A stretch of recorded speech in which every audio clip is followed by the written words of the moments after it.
Гостин во интервју на Република е председателот на ВМРО ДПМН Христијан Мицковски. Теми за разговор со лидерот за опозицијата има секогаш. Власта како да е непресушен извор за афери. Господин Мицковски, добре дојдовте во студиото на Република. Добар ден и благодарам на поканата. Да почнеме од оно што е најактуелно, ја промовиравте аферата Паразити. Што таа покажа? Па таа афера покажува практично еден нефер третман на граѓаните во Македонија, бидејќи додека секој просечен човек едва и крај со крај врзува од први до први, има една мала група послушници на власта која што практично на грбот на сите граѓани енормно се богати. Има огромни примања. Додека пак ке слушнете од владата како ви велат дека ќе ги намалувале платите, ќе ги намалувале паушалите, ќе ги намалувале хонорарите во некои јавни предпријатија, во некои агенции и така натаму, кои што се генерално под капата на владата. Од друга страна гледате како луѓе слепи послушници на владата се богатат и стануваат милионери, би рекол, во еден мандат, а од најголемиот дел од нашите сограѓани мизеруваат, па има и такви кои што во еден мандат заработуваат по неколку стотици илјади евра, затоа што се слепи послушници на владата. Така што тоа е еден лицемерен однос, двојни стандарди однос од страна на владата кон граѓаните и сето тоа го покажува вистинското лице на оваа влада на СДСМ и ДУИ, влада која што е по сите параметри најнеуспешна во независна Македонија, но и би рекол најманипулативна од две причини. Првата, има работи кои што ги прават со намера, има работи кои што не знаат да ги прават и сето тоа кога ќе се обедини во еден мозаик, тогаш доаѓаме до оваа афера Паразити. Така, колку паразити има вакви во? Па еве периодот што следи ќе бидат објавувани такви имиња и се надевам дека дел од тие луѓе ќе почувствуваат било каква морална и етичка одговорност и ќе побараат намалување и солидарност со останатите 99,9% граѓани во Македонија. Така, друг актуелен скандал на власта е давањето на пасош на сомнителниот украински политичар Оличенко. Што мислите за оваа афера? Не е тоа единствениот пасош кој што е даден од страна на оваа влада. Јас ќе ве потсетам на аферата за пасоши, која што лично издавање македонски пасоши, која што лично јас ја отворив пред некоја година.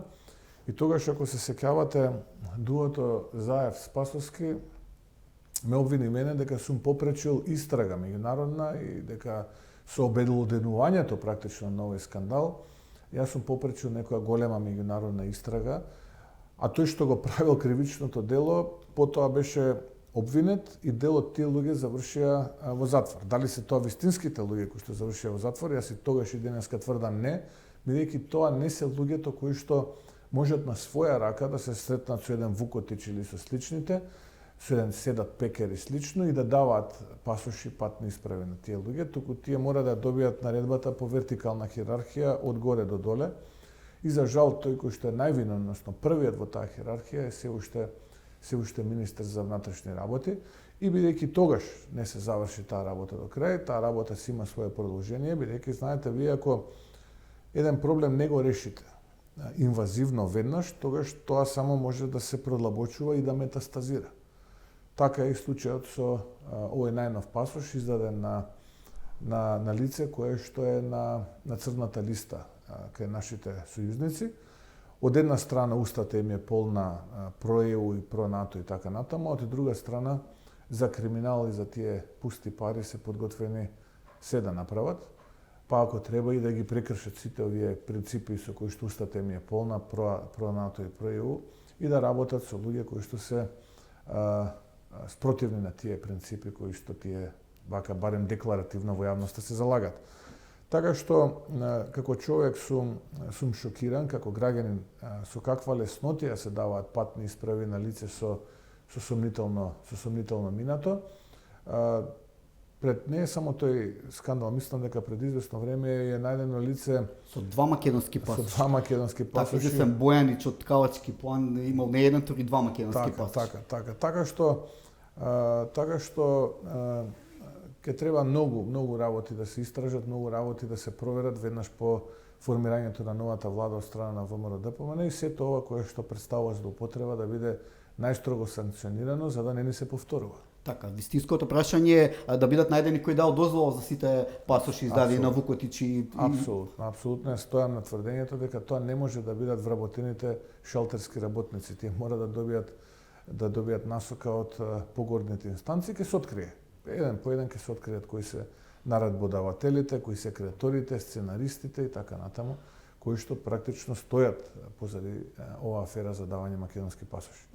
Така, а актуелно е и измените на законот за здруженија и на фондации. Вие ги поддржавте овие измени, но се чини власта како да го одолговлекува спроведувањето на законот. Побаравте затворање на клубот Цар Борис. Ние не само што ги поддржавме, туку и ги предложивме преку претедничката Рашева Мизрахи тие измени.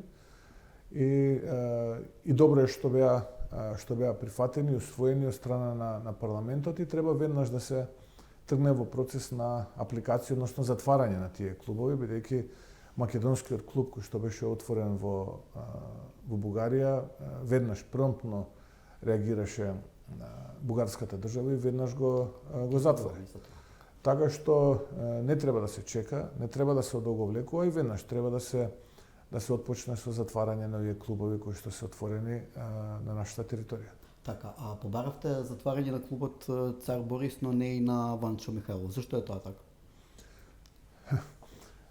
Не би сакал за тоа исто изминативе денови ги гледам од СДСМ коментираат, па сега измислуваат, се обидуваат да дефокусираат и така натаму, да разјасниме. Затварањето на клубовите бугарски во Македонија не е од причина зошто некој бил соработник или не бил соработник со ваков или со таков режим. Тоа е поради политички реципроцитет. Ако македонците во Бугарија не можат да имаат свој македонски културен клуб, каде што културно ќе се организираат, ако македонците во Бугарија не можат да ги уживаат своите права кои што се резултат на пресудите на Судот за човекови права во Страсбург, 17, чинам дека се такви.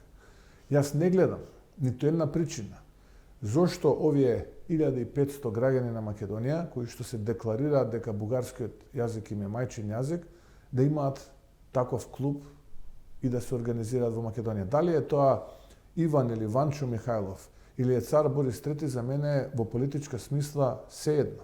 И двата треба да бидат затворени и тоа сме го кажале многу пати во минатото. Најпрвен за клубот во Битола, Ванчо или Иван Михајлов, а потоа и за вториот клуб кој што се отвори Цар Борис III, а веќе трети не треба да се дозволи, бидејќи имаме сега поинаков начин на поимање на работите. Еден клуб се отвори во Бугарија, тие веднаш поитаа да го затворат. Затоа кога зборуваме за политички реципроцитет, тогаш не треба ниту еден клуб да биде оставен отворен, бидејќи на нашинците во Бугарија не им е овозможено да имаат свој клуб во кој што, ќе повторам, културно ќе се организираат. Сега, што е намерата на СДСМ, да бидам попрецизен?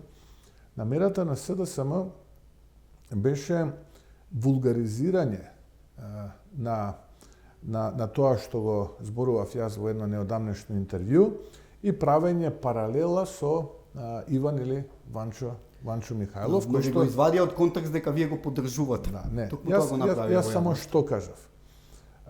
За сите оние ваши гледачи, за сите ваши читатели.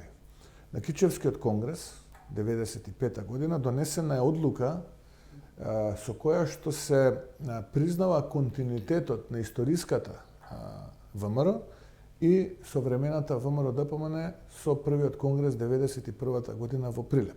Значи започнувајќи од првиот во Ресен или според Лозанчев првиот, според Татарчев тој може не бил првиот е да речеме во Солун, но еве според Лозанчев првиот конгрес одржан во Ресен, кој што требало да биде советување, па потоа прераснал во конгрес, се до 8-миот, кој што завршува во 1932 година во Горна Џумаја, па почнувајќи од првиот конгрес 1991 или 9-тиот во континуитет во Прилеп, завршувајќи со 17-тиот Скопски конгрес на ВМРО ДПМН. Значи тоа е практично еден континуитет. И да, дел од овие конгреси, председател на ВМРО во историска смисла на зборот е Иван Михајлов. И да, Иван Михајлов бил во екзил во Загреб, каде што живеел и соработувал со тогашната независна држава Хрватска, која што била фашистички, односно нацистички сојузник. И да, јас не се согласувам со тоа како тој ја управувал таа партија во тоа време или организација, како се однесувал и со кого соработувал. Како што можеби за децении од денеска некој можеби ќе се согласува или нема да се согласува со тоа како јас, некој од моите претходници ја водел ВМРО ДПМН во одредена историска смисла на зборот. Така, но ова е континуитет на една организација која што во современото време станува политичка партија. Сега, што сакаат од СДСМ? Они сакаат да речат дека вие сте имале во вашата структура соработник кој што бил близок до некаков фашистички режим, тоа значи дека немате право да ги користите буквите и да ја организирате партијата како ВМРО ДПМН. Најпрво сакаа да не прогласат, имаше еден план во поранешното раководство на СДСМ како радикална десница, па да забранат функционирање на ВМРО ДПМН, па да ја прогласат за некаква екстремистичка, условно кажано, и терористичка структура. Сега сакаат да повлечат некаква паралела со некаков фашистички соработник и така натаму. Но нема да им успее, бидејќи народот е позади ВМРО ДПМН. А затварањето на клубовите бугарски во Македонија, да бидам попрецизен и да бидам јасен и да нема никакви дилеми, па дури да не може ни овие пишувачите и луѓето кои што имаат тенденција и кон мене лично и кон ВМРО ДПМН да вадат од контекст. Сите клубови кои што се отворени треба да бидат затворени како мерка на реципроцитет, бидејќи македонскиот клуб во Бугарија беше затворен. И ниту еден нов не треба да се дозволи. Па макар и го носел името на Пејо Јаворов или Христо Ботев или Димитар Благоев, нека биде, не е битно. Било кој лик кој што не е можеби толку компрометиран и контраверзан. Самото тоа што не е дозволено на нашинците таму да се организираат во свој клуб, треба да значи мерка на реципроцитет и ниту еден повеќе не може одека да биде отворен. Да бидеме на јасно. Се надам дека објаснив што значи историска смисла и политичка смисла на зборот за организирање културно или неорганизирање. Премиерот Ковачевски ви објави дека вие сте промотор на тие клубови. Нели е малку безобразно владата која дозволи отварање на вакви клубови вас да ве обвинува за некакво промоторство? Па сега видете, дознав дека слушнав по медиумите дека соработува со нова пиар агенција и претпоставувам тие му кажуваат сега нападни вака, нападни така и така натаму, но тоа што тој го кажува, граѓаните не го чувствуваат од проста причина што тие знаат дека овие провокатори и во Охрид и во Битола ги отворија овие клубови не за тоа што културно сакаат да се тука организираат и да општат културно, туку за да провоцираат. И за да покажуваат доминација, да покажуваат некаков вид пакост на македонскиот народ и на граѓаните во Македонија. И тие се случија во времето кога Димитар Ковачевски е председател на СДСМ и председател на владата. Денеска, или да бидам попрецизен, деновиве го слушаме еден негов коалиционен партнер, кој што кажува дека бугарите практично ја ослободиле Македонија. Тој негов коалиционен партнер. Скопје беше конкретно за денот на ослободувањето на Скопје. Така што поголем доброчинител за големо бугарските апетити во Македонија од Димитар Ковачевски немало. Дури ни оној кој што претходно кажуваше неговиот претходник дека ние не сме имале споделена, туку сме имале заедничка историја, дека сме биле еден народ, дека тие биле администратори, а не биле тука окупатори. Зборам за оној истиот некне на настанот во Струмица кај што кажува дека иницијалите се врежани во срцето и така натаму, за кој што Ковачевски рече дека е негов верен послушник. Самиот тој рече дека го продолжува делото и континуитетот на тој човек. Така, дури ни тој не отиде толку длабоко, не забразди колку што направи за големобугарските апетити во Македонија, колку што Ковачевски направи. Така што да бидам прецизен, сето тоа кое што му го советуваат да го збори, да го напаѓа ВМРО ДПМН и мене лично не лепи, не удира во чело, не го прифаќаат тоа, бидејќи граѓаните го чувствуваат спротивното и лош му е пристапот на добро. Тој си знае, сега јас нема да му бидам нему консултант, но фактите се сосема поинакви од тоа што тој го зборува. Така, ќе побарате ли од СДСМ да се оградат од комунистичкото минато, од црвените петна на комунизмот, на злосторството што ги правеле? Тие се наследници на комунистичката партија на Македонија. Видете, борбата на македонскиот народ за своја собствена независна држава во срцето на Балканот започнува од многу порано. И во тој континуитет имаме и организацијата, внатрешната македонска револуционерна организација, тоест ВМРО, која што во тој период кога функционира 903-та се случува тоа Илинденско востание, не успева за жал, но покажува еден вид желба, пркос, храброст за прв пат на Балканот да се создаде едно такво движење. Тие луѓе многу работи прават за прв пат, би рекол, не само во Балканот, туку и во Европа. И тој континуитет потоа продолжува, да не биле тие линденци ке го немало ни јасно, ке ги немало оние првите чети на партизаните кои што ги носат имињата на Гоце Делчев и на останатите. Затоа е битен овој континуитет што го говорите. И делот тие луѓе, како Павел Шатев, како Венко Марковски, останатите сега да не ги редам, завршуваат трагично токму поради репресивните мерки кои што комунистичкиот режим ги аплицира врз нив поради нивното македонско чувство и желбата за собствена македонска држава во срцето на Балканот. Ако СДСМ или на почетоците СКМ ПДП, Сојуз на комунистите на Македонија, партија за демократски просперитет, па потоа се трансформира во СДСМ, го прифати сето ова и се самопрогласи себе како наследник на тој комунистички режим, најмалку што треба е наместо неосновано да спинува и да лаже, да се извини пред македонските граѓани поради злоделата кои што тој комунистички режим ги има аплицирано врз македонските дејци, врз македонските патриоти и луѓето кои што се бореле за собствена македонска држава во срцето на Балканот.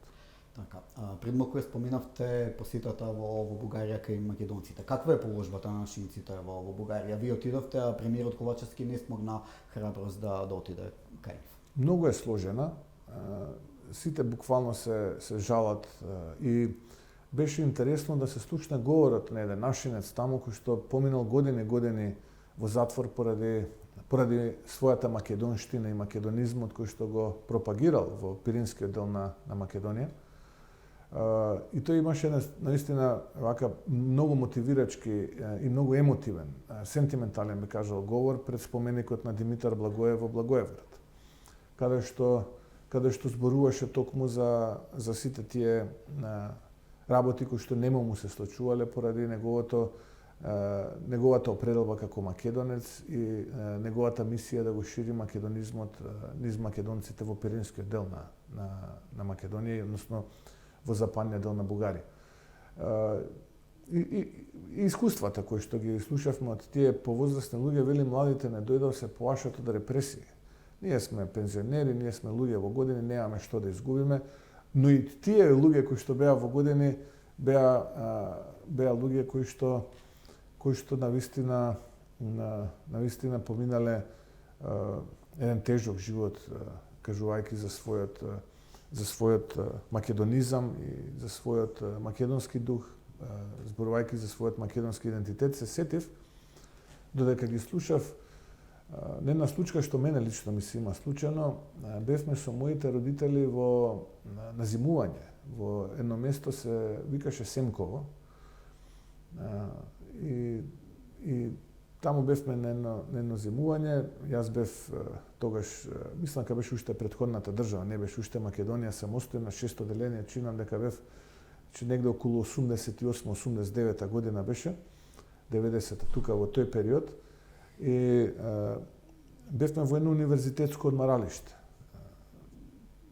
Бидејќи татко ми кој што работеше во тоа време на факултет, имаше своји колеги на Софискиот универзитет и бевме во едно универзитетско одмаралиште. И се сеќавам на одење, притрча една господја, тоа беше зима, голем снег, ми даде 2 јаболки и ми рече, вика, Христијан, јас, вика, на твои години сум се капела во Вардар.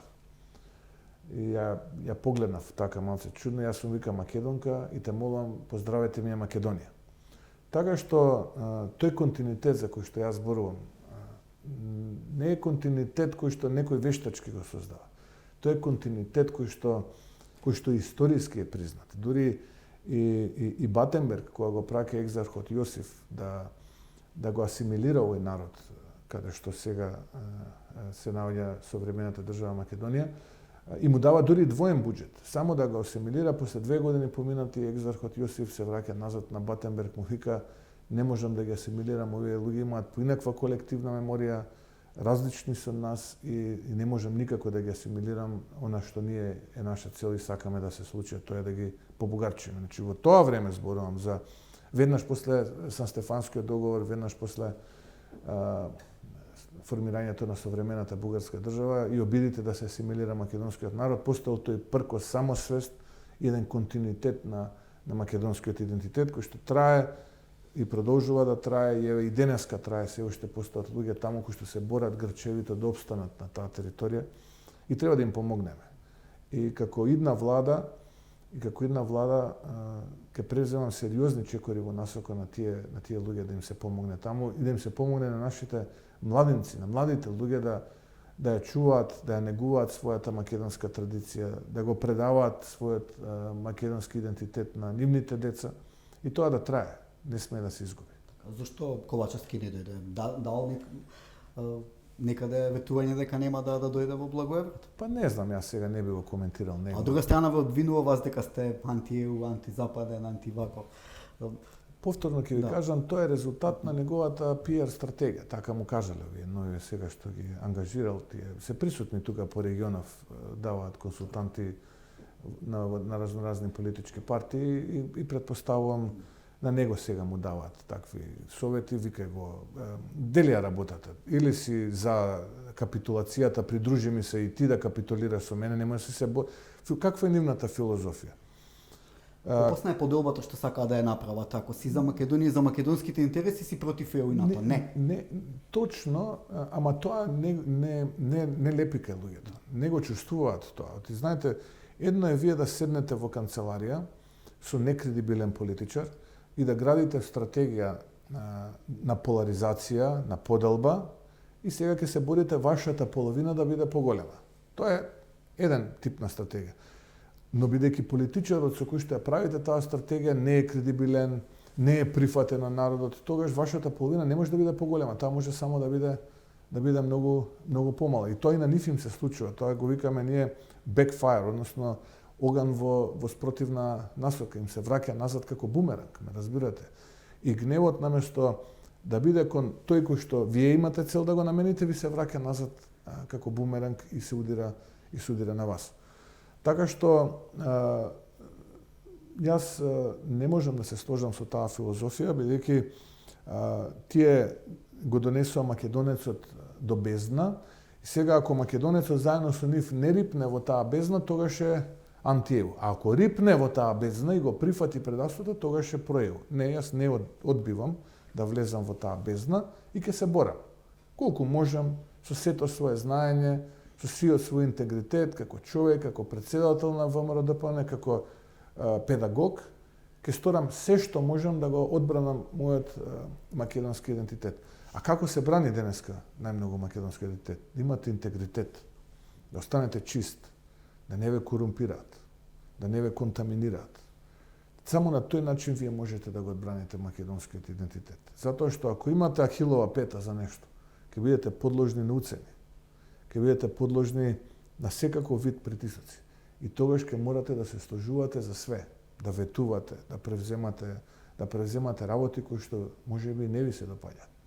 Такви се овие политичари денеска во власт. Претходникот оној кој што Ковачевски слепо го следи и самиот Ковачевски. Затоа и јас и на сите оние во партијата со кои што зборувам, ќе ве напаѓаат луѓе кои што ќе имаат амбиција која што нема да се реализира во форма на позиција. Политичка, извршна, директорска и така натаму. Ке ве напаѓаат луѓе кои што ке сакаат да реализираат некаков бизнис интерес преку вас. Дали ќе биде тоа преку некакви си сега во моментот на локална самоуправа тендери, некакви си урбанистички планови, така. Морате да обстоите. Морате да останете на линијата, затоа што само така заеднички ќе го одбраниме македонизмот и македонскиот идентитет. Малку ако скршнеме од таа траекторија, и сега и во иднина како идна влада, треба да сме свесни дека тоа е нашата хилова пета и кога тогаш таа хилова пета нас ќе не чини многу. Така, неодамна беше и лидерската средба и пред низ и после низ јасно е дека власта нема 80 пратеници за да го отвори истоот. Вие сте децени на ставот дека без цврсти гаранции дека нема да гласате за промена на уставот. Од она што го видов јас на лидерската средба е дека далеку се од двотретинско мнозинство, што значи дека превземале обврска која не зависи само од нив. Обврска која што не зависи од нив, и јас тоа го кажав дека оваа средба требаше да се случи пред Ковачевски и како се вика Пендаровски да прифатат ова што го прифатија. Тие требаше претходно да седнат и да кажат луѓе, еве, ова е потенцијален договор, се сложуваме, не се сложуваме. Имаме 2/3, немаме 2/3. Ако видат дека нема 2/3, се враќаат таму на преговорите и ќе речат, извинете, ние немаме 2/3 и ова не можеме да го поминеме и покрај тоа што сакаме да го поминеме, но за жал ние немаме 2/3. И тоа се покажа на дело. Веќе 4-ти месец од прифаќањето, нели, јули беше, сега сме ноември, јасно е дека нема никакви, би рекол, никакви можности за 2/3 да има во овој парламент под овие услови и под овие околности за кои што ние цело време зборим. И затоа, реков, логичен след на работите е да имаме предвремени парламентарни избори, да излеземе пред граѓаните, да ги кажеме нашите планови, па тие нека одлучат како понатаму, дали ќе гласаат, ќе ги поддржат, нема да ги поддржат и така натаму. Така, кога сме кај изборите, има ли ВМРО да помане или ќе најде сериозен партнер кај албанците? ВМРО ДПМН е голема политичка партија, најголема во Македонија. Има таков капацитет да може самата да го одредува коалицијскиот партнер кој ќе биде. Јас многу пати сум рекол дека потенцијален партнер кај албанските условно кажано партии во Македонија гледам во албанската опозиција.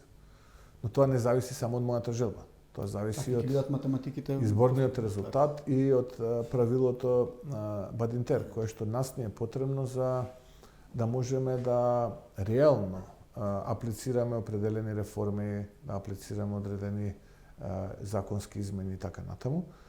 Иако ја да скратам, јас како партнер во идната влада гледам само во политичкиот блок на албанската опозиција. Но повторно ќе кажам, мораме да внимаваме и на овие други параметри. Така, сте размислували ли за следните избори? Ќе се кандидирате за носител на листа на минатите избори и не бевте? Па да, минатите избори излегов на изборите како носител на кампањата и за себе реков дека би се представил како кандидат за премиер и така натаму, што можеби од денешна перспектива и беше погрешен потек. И беше погрешен чекор. На овие избори секако да ќе бидам на една од листите како носител на истата. Така. Неодамна имавте и доколку Централниот комитет ми ја даде довербата да бидам исто така истовремено и кандидат за мандатар на идната влада, доколку ВМРО ДПМН не победи нормално. Неодамна имавте и отчет на градоначалниците. Како сте задоволни од првата година на градоначалниците? Па задоволен сум, секогаш може повеќе, но апсолутно врз основа на можностите со кои што располага и условите во кои што работеа и се тоа на кои што го сработија, можам да кажам дека сум супер задоволен. Буквално сум задоволен од секој од нив поединечно. Голем дел од нив ги знам проектите кои што се завршени, кои што се во тек, кои што ги планираат. Дневно се слушаме на оперативно ниво. Помина повеќе од една година, видите вие дека ниту еден градоначалник во ниту една општина не се, морате да признаете, една, две или три, се навистина голем број на општини, речиси 50 на општини во Македонија, апсолутно мнозинство, немате ниту една афера, ниту една злоупотреба. Луѓето работат навистина, би рекол, согласно оние принципи кои што сме ги договарале како генерација политичари во ВМРО ДПМН и во Македонија, честно, одговорно, мотивирано, храбро, посветено.